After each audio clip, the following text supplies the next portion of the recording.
Вы смотрите итоги дня на телеканале «Якутия-24». В студии Валерия Наумова. Здравствуйте. В начале об основных темах этого выпуска.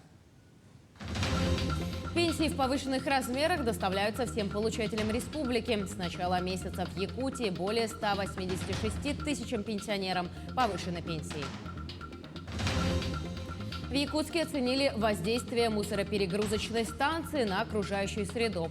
В мэрии состоялись обсуждения по поводу строительства объекта по Вилюйскому тракту. 125 уникальных мероприятий пройдут на национальном празднике Сыхтоймады. И расскажем про новшества, которые подготовили организаторы в этом году. В Москве у стен Кремля развернулась самая настоящая библиотека. Книжный фестиваль «Красная площадь» представил свыше 100 тысяч книг, в том числе и якутских. На следующей неделе в Якутске пройдет чемпионат Дальнего Востока по боксу. Наш корреспондент побывал на тренировке сборной Якутии.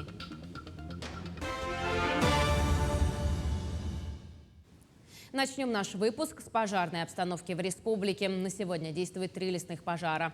На большей территории региона сохраняется 3-й класс пожарной опасности. В связи с этим на территориях районов регулярно проводится наземное и авиационное патрулирование с целью выявления нарушений правил пожарной безопасности и проведения разъяснительной работы с населением.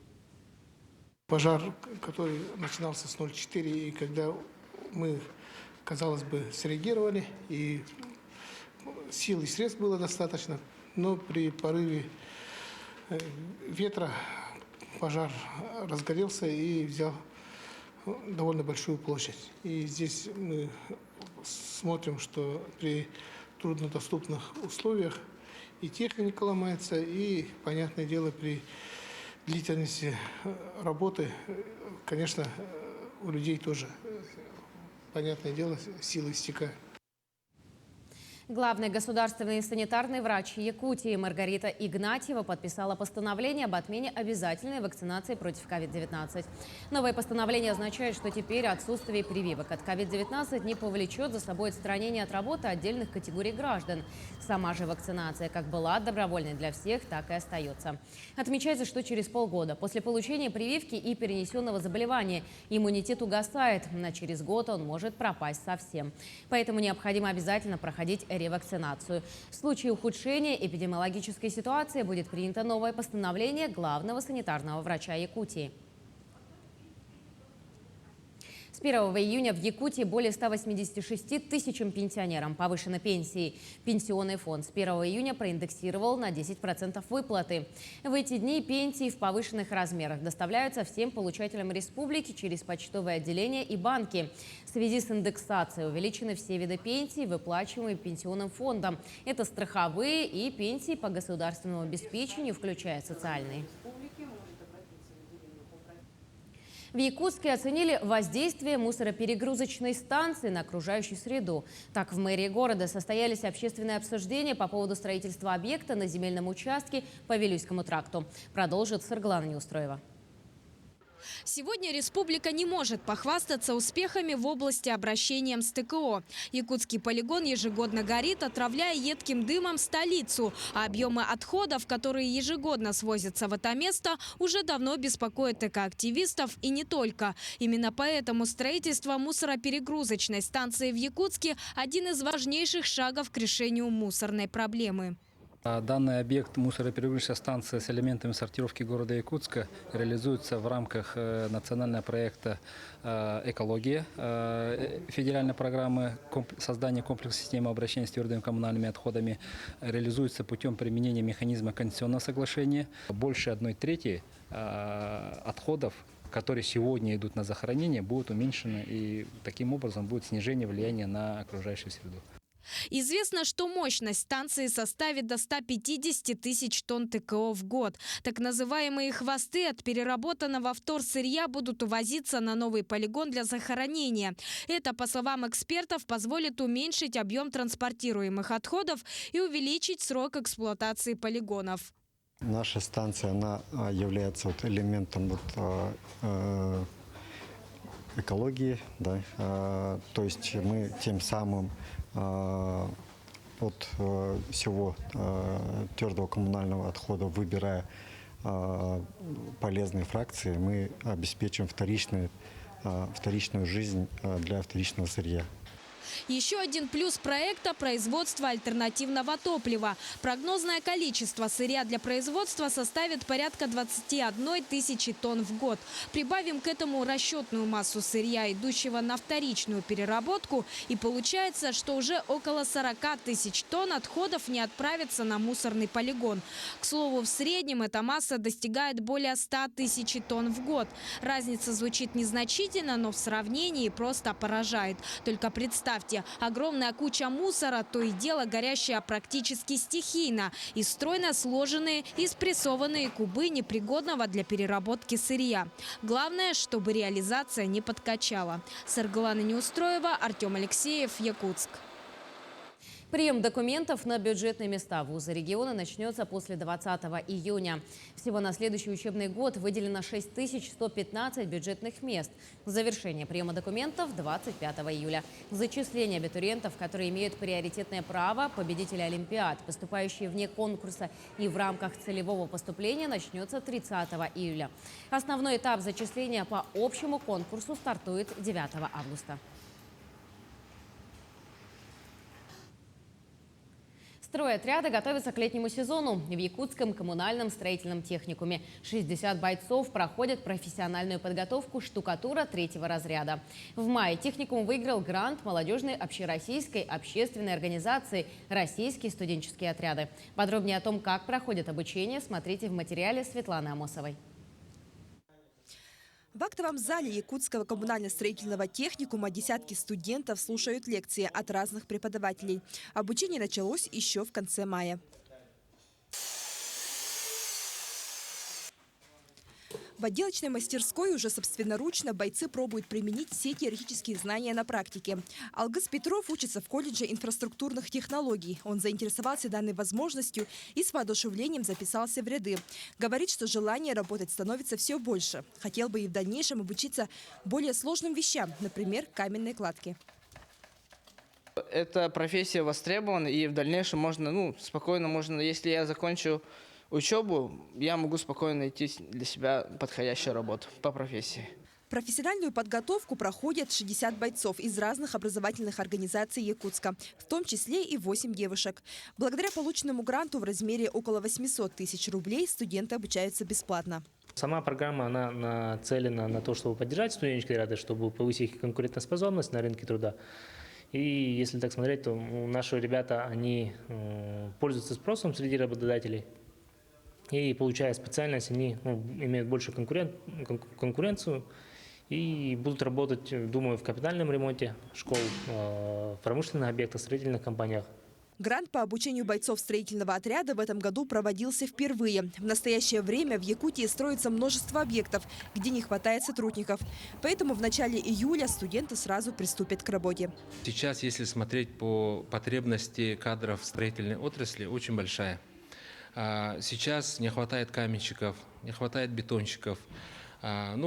Все профессии, которые задействованы в строительной отрасли, сейчас республика испытывает острую нужду. Поэтому актуальность подготовки очень высокая. По окончании обучения и успешной сдачи квалификационного экзамена бойцам будет выдано свидетельство о присвоении рабочей профессии, должности служащего штукатур 3-го разряда. Светлана Амосова, Артем Алексеев, Якутск. В Нерюнгри 26 июня стартует первый этап чемпионата по интеллектуальным играм на призы главы района. Принять участие может любой желающий. Приглашаются трудовые коллективы, студенты и общественные организации. Главный приз – зимний экскурсионный тур в столицу республики.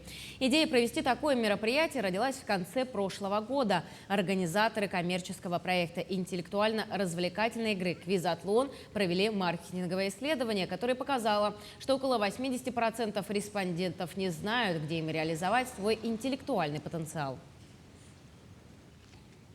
В этом году он стартует впервые. Он пройдет с июня по декабрь. В декабре будет финальная игра. Он будет разделен на 5 этапов, то есть это будет 5 игр. Все это будет проходить в рамках квиз-игры, то есть викторины, которая строится на принципе вопрос-ответ, но каждый этап будет обременен какой-то тематикой, да, то есть, к примеру, там тема, посвященная нерюнгринской промышленности, тема, посвященная столетию Якутской ССР, ну и так далее. Председатель правительства Андрей Тарасенко с рабочим визитом побывал в Нюрбинском районе. Спикер парламента ознакомился с ходом строительства социальных объектов и посмотрел системы лиманных орошений района. Подробности далее. Сразу по прилету в Нюрбу делегация правительства во главе с Андреем Тарасенко посетила взлетно-посадочную полосу аэропорта Нюрба. С прошлого года реконструкция аэропорта заморожена в связи с банкротом подрядчика. Иркутская компания с концами покинула пределы республики. Сейчас в реконструкции будут внесены корректировки. Было принято решение отказаться от бетонных плит ВПП и заменить их монолитом. Да, на самом деле мы считаем, что укладка бетонных плит на взлетно-посадочной полосе достаточно трудоемкий и капиталоемкий процесс. Соответственно, есть предложение заменить на сплошное бетонирование. Тем более есть такие подрядчики с соответствующим оборудованием у нас в республике. Далее делегация осмотрела ход строительства школы сада на 150 мест в селе Чапанда, школы на 175 мест в селе Кундядя. Строители доложили, что строительство идет полным ходом. Все необходимые материалы завезены. Замечания были подмечены по срокам строительства театра и ряда других объектов. По театру мне не понравились сегодня сроки, потому что дали хорошие большие деньги, и со сроками, я смотрю, не успевают. Многие объекты, которые мы посмотрели, с сроками здесь не успевают, и надо чуть-чуть поторапливать буду. Потому что мне важно, чтобы 1 сентября здесь жизнь такая пошла. Голова у вас здесь молодец, живой такой, поэтому я считаю, что порядок здесь будет, и мне понравился район, очень понравился. Также делегация подробно ознакомилась с системами лиманного орошения района. В настоящий момент из 6 систем в рабочем состоянии лишь половина. Район и мелиораторы поставили вопрос о восстановлении пришедших в негодность шлюз-регуляторов. Проекты по реконструкции этих объектов уже подготовлены. В настоящий момент этот вопрос рассматривается Минсельхозом республики. Вот до 2025 года вот эти системы лиманных орошений мы восстановим, гидротехническое сооружение. Тогда в Нюрбинском Лусе всего будет охвачено 6 тысяч гектаров. Это мы примерно дойдем до площади где-то 90-х годов. По итогам рабочей поездки председатель правительства поручил ускорить темпы строительства новостроек. Также более подробно рассмотреть вопросы восстановления нерабочих систем лиманного орошения. Остальные же вопросы будут решаться уже в рабочем порядке. Роман Савинов, Геннадий Матвеев, Эдуард Васильев, Нюрбинский район. В Ленске работники городской культуры второй год плотно занимаются озеленением города. Их труды видны повсюду. Цветами украшена площадь Ленина, парк культуры и отдыха, набережные и все памятники города. Сегодня работы ведутся над композицией «Тройка». Можно считать, что это завершающий этап. С самого утра около памятника первопроходцам «Тройка», расположенного на набережной Ленска, многолюдно. Здесь кипит работа. Специалисты управления городской культуры облагораживают любимое место отдыха ленчан. Давно здесь не проводились глобальные озеленительные работы. Все клумбы заросли сорняками. Прежде чем высадить цветы, пришлось хорошо потрудиться. Заросло, да, наверное, за столько лет? Да, у нас особенно клумбы есть, которые мы решили разработать в этом году, которые мы не садили до этого. Ну вот. Ребята копают довольно тяжело, много дерна, но ничего страшного.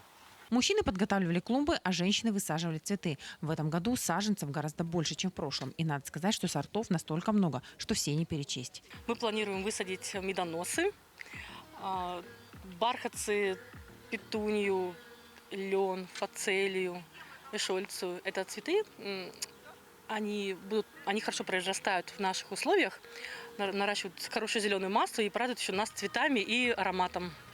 Всю рассаду цветов выращивали сами сотрудники. Дизайн оформления клумб тоже придумали они. Мы хотим сделать геометрические рисунки и отсортировать цветы по цветовой гамме. Площадь Тройка спроектирована очень современно. Вот эти колотые асимметричные клумбы, они сейчас очень популярны во всем мире. И обычно их засаживают газонами. Мы также будем придерживаться этой технологии этого дизайна. Озеленение города ведется уже неделю. За это время проведена большая работа. Разбиты клумбы и высажены цветы в городском парке. На площади Ленина появились дополнительные кустарники, а в сквере аэропорта – клумбы. Продолжаются у нас еще работы небольшие, остались по озеленению на площади Ленина.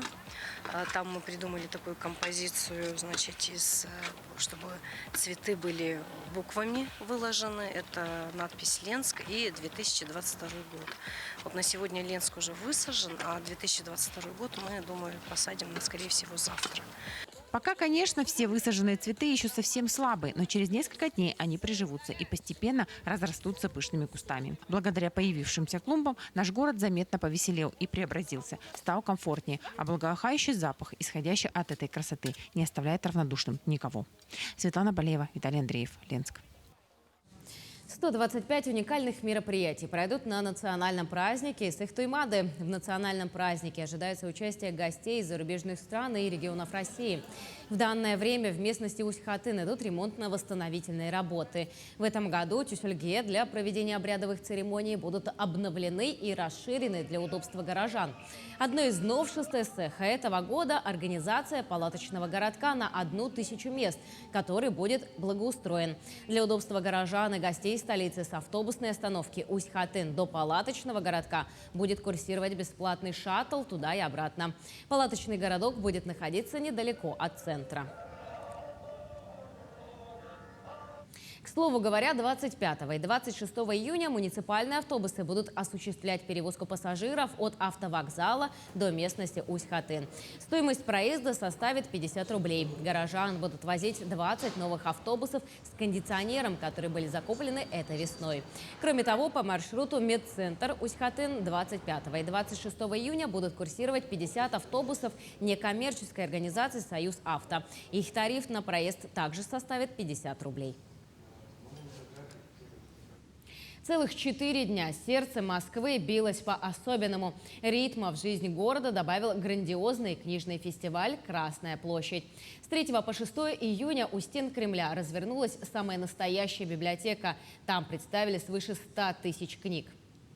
С ассортиментом издательств, в том числе и якутских, ознакомилась моя коллега Айсена Бурнашова. Уже в 8-й раз Красная площадь стала центром притяжения всех любителей книг. Более 400 издательств из 60 регионов страны привезли свои бестселлеры и новинки. На полках художественная, детская, образовательная, научно-популярная литература, книги на любой вкус и цвет, что даже самый искушенный читатель не уйдет с пустыми руками. Особый спрос на книги региональных флагманов, так называемую штучную литературу, которую в Москве просто не достать. Книжка называется «Как я влюбился в Якутию». Написана 2 иностранцами, которые побывали, приехали и, собственно, влюбились. И вот мы хотим прочитать эту историю. Плюс тут довольно яркие иллюстрации, классная бумага, хорошо все напечатано. Я думаю, что получим много минут прекрасного чтения. Нашли ребят, которые были у нас в Якутии, которые приехали из Парижа. И вот совместно с ними вот сделали этот интересный проект. Проект имел целью, чтобы в интересном виде подать материал о нашей Якутии, чтобы интересно было в первую очередь для туристов. Вместе с книгой-путеводителем якутяне также привезли детские сказки, энциклопедии, словари. Всего более 2000 книг. А под звуки бубна презентовали издание о великом шамане Никоне. Посетителям не просто рассказали о целителе, показали воочию. Знахарь народной медицины, целитель, провидец – все это о великом Никоне. Книга не просто раскрывает традиционные шаманские практики, но и рассказывает о старце со слов его близких. Издание входит в серию 100 удивительных людей Великой Сибири и вышло тиражом в 3000 экземпляров. Десятки книг уже приобрели жители Москвы. Немножечко испугалась, когда громкие звуки были. Первый раз это как-то непривычно еще было. Очень это интересно и хочется попробовать даже, почитать, что-то узнать про это побольше. Айсена Бурнашова, Олег Южилкин, Москва. Якутский фильм «Дьюлур Масс-рестлинг» занимает первую строчку в стране по средним сборам, а также по среднему количеству зрителей на сеанс за последнюю неделю. Картина о национальном виде спорта за сеанс собирает 18 зрителей. Согласно статистике единой автоматизированной информационной системы, за период со 2 по 7 июня фильм «Дьюлур Масс-рестлинг» обошел все другие фильмы в прокате по России. Всего якутский фильм показали 596 раз в 98 кинотеатрах. Картина стартовала в широком прокате 2 июня и за все это время собрала почти 3,5 миллиона рублей. Продолжаем тему спорта. Якутск готовится принять 4-й по счету чемпионат мира по масс-рестлингу.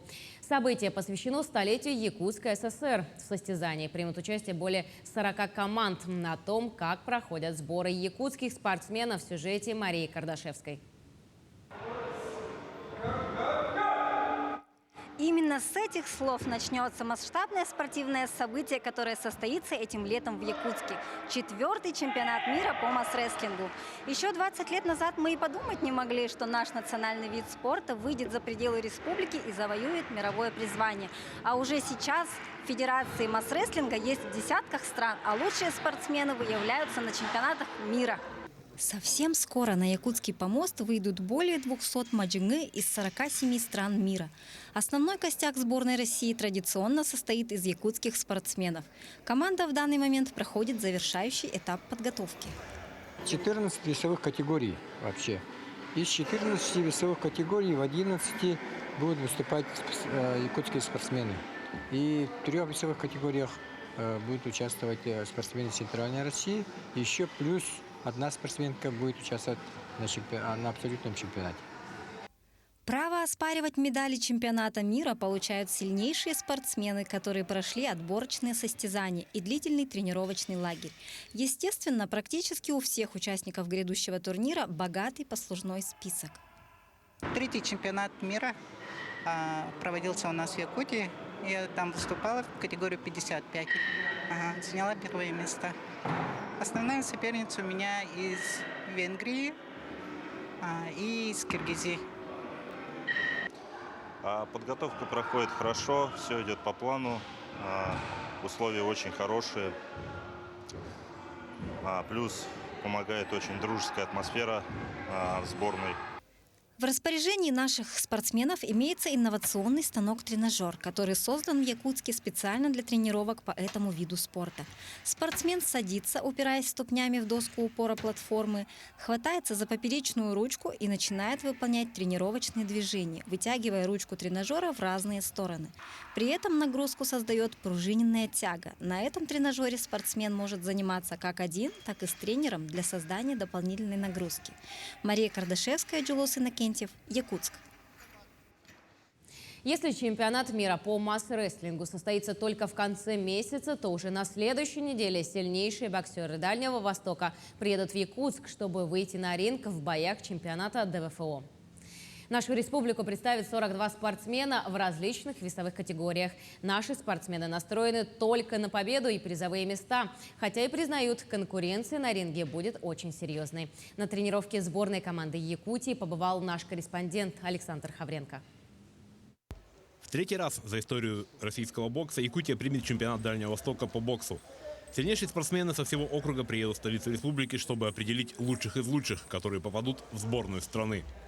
Для подготовки наших спортсменов созданы все условия. Вся команда живет в центре подготовки «Триумф», ежедневно тренируются и опытные боксеры, и начинающие. Все настроенные только на победу. У молодежи очень хорошее настроение. По-хорошему сказать, они такие злые, молодые, энергичные, хотят многого достичь. С огоньком в глазах выходят, боксируют, не смотрят с тем, кто там мастер спорта у нас, либо там кандидат. Также у нас есть и заслуженный мастер спорта, приехал к нам побоксировать с нами. Поэтому для них это очень хорошо, большой опыт получить. Ну, а тем, кто с опытом, наоборот, поделиться, как-то помочь молодым товарищам стать лучшей версией себя. К соревнованиям команду готовит тренерский штаб из 5 наставников, возглавляемый старшим тренером Владимиром Павловым. Сейчас тренировки выходят на более щадящий режим, чтобы у спортсменов остались силы для боев на ринге. А конкуренция будет очень серьезной. Регионы Дальнего Востока знамениты своими сильными боксерами, но и у нашей республики есть кого им противопоставить.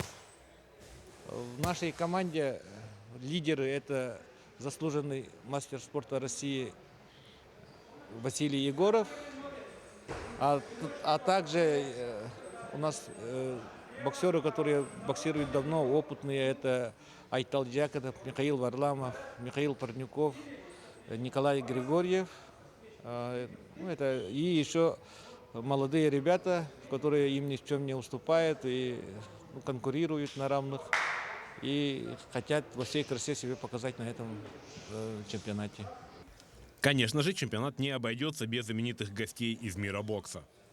С 11 по 14 приедет главный тренер сборной команды страны, это Фахрудинов Виктор Борисович. И потом уже с 16 по 18 здесь приедет чемпион мира среди профессионалов Денис Лебедев и олимпийский чемпион 2008 года Рахим Чехкиев. До финалов мы проведем мастер-класс с нашими молодыми, с нашими спортсменами, и сделают они автограф-сессию. В прошлом году на чемпионате Дальнего Востока наша сборная уверенно получила первое командное место. Надеемся, что в этом году боксеры только улучшат результаты и принесут в копилку республики еще больше наград. Александр Хавренко, Артем Алексеев, Якутск. На этом у нас все новости. Именно таким мы запомним уходящий день. Всего доброго и до новых встреч в эфире.